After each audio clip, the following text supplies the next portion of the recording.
ఎటకెలకు BRS MLC కవితకు bail మంజూరైంది. Delhi liquor scam ED కేసులో ఆమెకి సుప్రీంకోర్టు షరతులతో కూడిన బెయిల్ మంజూరు చేసింది. దాదాపుగా గంటన్నర పాటు వాదనలు జరిగాయి. దర్యాప్తు సంస్థల తరపున లాయర్ ఎస్వి రాజు, కవిత తరపున ముకుల్ రోహత్గి తమ వాదనలు వినిపించారు. ఫైనల్ గా కవిత బెయిల్ కు అర్హురాలన్న రోహత్గి వాదనలతో ఏకీభవించిన అత్యున్నత ధర్మస్థానం కవితకు బెయిల్ మంజూరు చేసింది.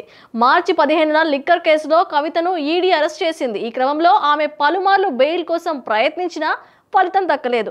ఈసారి కవిత తరపున లాయర్ రోహత్గి బలంగా తన వాదనలు వినిపించారు. ఢిల్లీ లిక్కర్ పాలసీలో 100 కోట్ల చేతులు మారాయన్నది ఆరోపణలు మాత్రమే.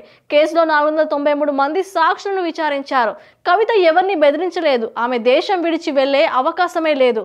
కవితకు బెయిల్ పొందే అర్హత ఉంది అంటూ తన వాదనలు బలంగా వినిపించారు ఆయన.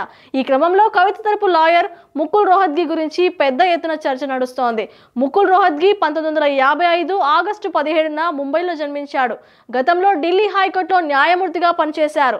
ప్రస్తుతం సుప్రీంకోర్టులో సీనియర్ న్యాయవాదిగా ఉన్నారు.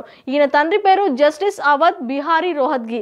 ఈయన కూడా లాయరే. ప్రస్తుతం ఇండియాలో అగ్రశ్రేణి న్యాయవాదుల్లో ఒకరైన రోహత్గి ముంబైలోని ప్రభుత్వ న్యాయ కళాశాలలో న్యాయ విద్యను పూర్తి చేశారు. ఆ తర్వాత ఢిల్లీ హైకోర్టులో యోగేష్ కుమార్ సబర్వాల్ వద్ద ప్రాక్టీస్ స్టార్ట్ చేశాడు. అలా అంచెలంచెలుగా ఎదిగారు ముకుల్. వసుధ రోహత్గిని వివాహం చేసుకున్నారు. ఈమె కూడా లాయరే. వీరికి నిఖిల్ రోహత్గి, సమీర్ రోహత్గి అనే 2 కుమారులు ఉన్నారు. భారత ప్రభుత్వం ముకుల్ రోహత్గి 1999 నవంబర్లో 5 ఏళ్ల పాటు భారత అదనపు సొలిసిటర్ జనరల్ గా నియమించింది. తర్వాత 19 జూన్ 2014 నుండి 18 జూన్ 2017 వరకు ఎన్డీఏ ప్రభుత్వంలో భారతదేశ అటార్నీ జనరల్ గా నియమించబడ్డారు.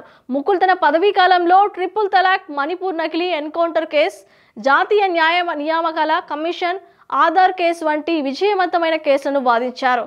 అటల్ బిహారీ వాజ్పేయి ప్రభుత్వం హయాంలో లా ఆఫీసర్గా కూడా పనిచేసి రోహత్గి 2002 అల్లర్లు, బూటాకపు ఎన్కౌంటర్ కేసుల్లో గుజరాత్ ప్రభుత్వం తరపున సుప్రీంకోర్టులో వాదించారు.